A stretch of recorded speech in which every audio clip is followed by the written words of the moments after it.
Hello, I'm Catherine. Welcome back to my channel. I thought I'd do a little update tour of the garden, and I'm not sure I've shown you this part of it. This bed has gone a little bit of a reconstruction in the last 18 months. It used to be smaller and have a curve that went round here with a funny little wall, and it never sat right with that terrace there. So the winter before last we had it made bigger, and because it's bigger we decided to divide it up with paving slabs, so they go from front to back and from end to end, and we've got a bigger area in the corner there. Anyway, we saved all the bulbs when it was dug over. There were always a lot of alliums in this bed, and we dug them all up when everything was reconfigured, and I planted them again, but last year hardly any of them flowered. They must have been sulking. Last autumn I added a lot more, but as you can see it's absolutely full of them now, and I'm really pleased. Plus a lot of self-sewn foxgloves. I mean, all the planting you do, but often it's the self-sewn things that look the most lovely, isn't it? I've got lots of roses and lots of peonies still to come. I'm going away for a bit, so I'm a bit disappointed that I might miss them, but I've got a friend staying here and I'm going to get her to photograph them so I don't miss out.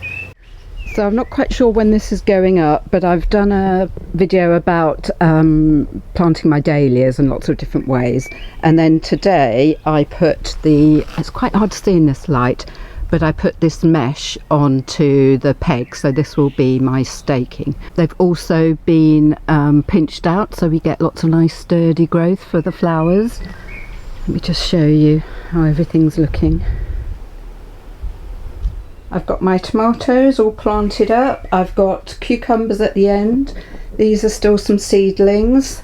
They don't really need protection in there, but I've got so many out here, I didn't have room. If you're wondering what all these are, I mean, I have planted a lot over the last couple of weeks, but these are ones that I'm keeping for succession. So for instance, when the foxgloves are over, I'm going to need something tall to put in their place. And I've got some larkspur coming on that would be perfect for that. So, more tomatoes over there. This is going through a bit of a transition, as it was full of pansies, but I've put some of my annuals in there. These are chrysanthemums that I received as cuttings last year, and then I overwintered them. I got flowers from them last year, but I overwintered them in the greenhouse, and they're doing really well. But they flower quite late in the year, and then they'll have to go back in the greenhouse because those ones are very frost tender. I've got some mint and some lavender that I did from cuttings last year. And then this bed, it was full of forget-me-nots. Every year the forget-me-nots self-seed and completely fill up this bed. It's amazing.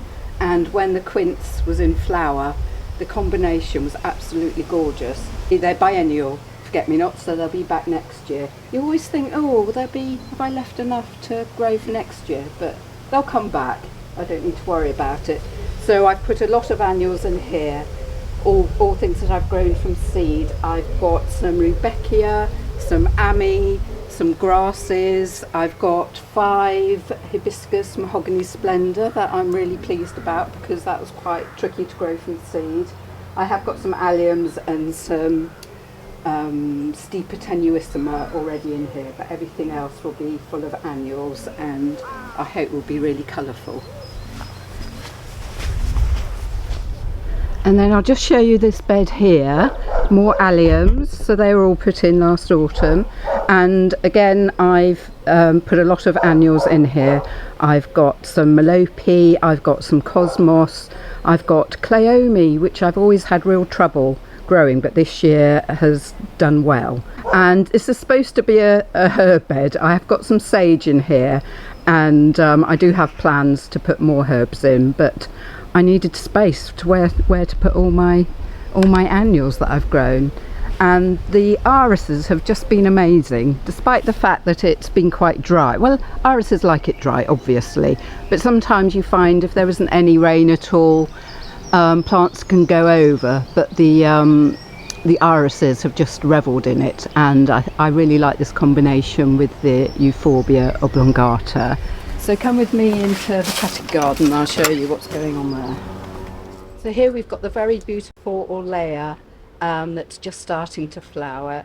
It's an umbellifer, so it's sort of in the same family as Ami and Dara, but it has more open, flatter petals in this and it's a lovely, beautiful cream. And you can see how this, which I think is just the cutest plant, the Omphalades, this is kind of a white. Doesn't get enormously tall. This will get taller. It's had a bit of a slow start, but that will definitely get taller. Whereas this probably won't get any taller than about 12 inches. And then this is self-sown Nigella, just about to pop, but it looks absolutely beautiful in bud. And my Nigella, I don't know if you find this, but if you sow it yourself, well, the first year that I sowed it here, they were a bit sort of piddling plants, and I was going off it, and I kind of put it as one of my plants I wouldn't grow again. But it has self-seeded and made much more sturdy plants, and I've kind of fallen for it again. And then over here we have the sweet pea. I'll put if you want to see how I made this and how I grow my sweet peas, you can watch this video here, and these are coming on nicely. So if you haven't watched that, the reason I do it like this is that then you don't have, it's so much quicker, you don't have to do any tying in. I would be, if I was doing this properly, I would be cutting off all the tendrils, but because I'm going away and the person who's watering and picking flowers for me, I thought it was a bit much to actually ask her to, can you please cut off all the tendrils of the sweet pea? So I'm not going to worry about that too much. The reason you do that, because although it clings to the string and helps it grow, it can also cling to the flowers. So if you've ever had one that's kind of wonky, quite often it's because the tendrils have pulled it over. And this is a new one for me. I think this one's Sir Jimmy Shand, and it's very beautiful with just a sort of touch of lilac on it. And behind it, I'm going to have loads of feverfew, and I think this one, I've got some of the sort of common one. I've also got this one that I really fell for last year, which is called Selma Star, and it's just the daintiest little sort of cartwheels, creamy cartwheels, and I'm just amazed how tall it's getting this year. So it's going to be so usable as a filler, although I think it's pretty enough just to be on its own. And then here I've got Statice and I've got Clary's Sage. One thing I've done, because I can't stop growing things from seed because I'm just addicted to it, and then I have to find room to plant them all, and I haven't got room to plant everything I want to. But I know that some things are going to have a season and then we'll go. So the Orlea will probably only be about a month, I think. That's what I found last year. So I've actually interplanted it with other things, including some grasses, some Panicum violaceum, which has a beautiful dark purple plume, and then, you know, small space flowers. I try and fit in and use every square inch as much as possible. And then this bed, I don't know if you saw my spring tour of the cutting garden. These are the snapdragons. Look, I mean, they're going to start flowering pretty soon. They're the butterfly mixture. These are scabious, the dark one, black cat, and I've got all sorts of different things. I've got rudbeckia, I've got phlox, I've got some rather nibbled zinnia. This is a dianthus called Black and White that's absolutely gorgeous. And then over here, I've got beautiful, beautiful corn cockle. I mean, how stunning is that? And I always think that whites, purples and blues look their best at sort of, I mean, the sun isn't going down yet, but at this time of night. This is the purple one, and this one's called Milas, and then I hadn't grown this one before. It is absolutely stunning. It's called Light Rose, but it's cream with just a hint of pink, and it's just the most exquisite flower I've ever seen. And I think maybe next year I'll grow more of those and a few of these ones.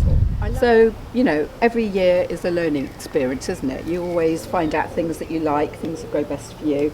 Some Ami that's a bit slow at the end here, and interplanted, because again with the corn cockle, it will only be usable for about a month or so.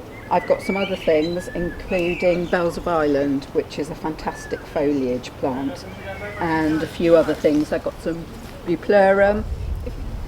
If you watch my very first video about having to grow Cerinthe in a hurry, well, this is what they look like now. Aren't they absolutely gorgeous? And then behind, the Sweet Rocket, these ones are going over a little bit, although I'm hoping the side shoots will flower. But this one, it's such a, I know I'm a purple nut, but I think the purple of Hesperus is almost like the most perfect purple there is. And then these are one of my favourite Alliums, Allium atropurpureum, and they're much darker colour. They're almost sort of burgundy rather than purple, and but they're absolutely gorgeous, and you get these incredible tall stems. I've got to make some arrangements. I'm doing 3 jugs for a table arrangement for one of my neighbours tomorrow, so I'm going to cut some of those. It is quite hard, but because I'm going away, I can manage that. And then this is the bed that I squeezed in last autumn and filled it up with a method called hugelkultur. I'll explain that another time. And I've got so many different things in here. I've got foxgloves, which I don't think are going to flower this year. They were a little bit on the small size, so because of that I've bunged in. I have delicately planted lots of other annuals that I'm growing. So I've got some cress that you grow for its seed heads. I've got some orac or atroplex. So let me take you and show you the Sweet William. Most of it hasn't flowered yet. You can just see the green fluffy flower heads, but the dark pink one is coming on well, and that's what I'm going to pick to go with the Alliums for my arrangements tomorrow, with some other things as well. But you can just see how many flowers I've got going. I'm starting some now from next year, but it does seem that if you have, you know, if you can wait 2 years, you're going to get a much better crop. So you almost need to start the cycle 2 years in advance, but have it going so you've got some every year. So I hope you enjoyed looking around the garden with me. I'm so pleased with how it's looking. You know, there's still lots of things that I'd change, but it's just looking so beautiful and colourful at the moment. So thank you for watching. If you could like and subscribe, that would be great. And I'll see you again soon back in my garden.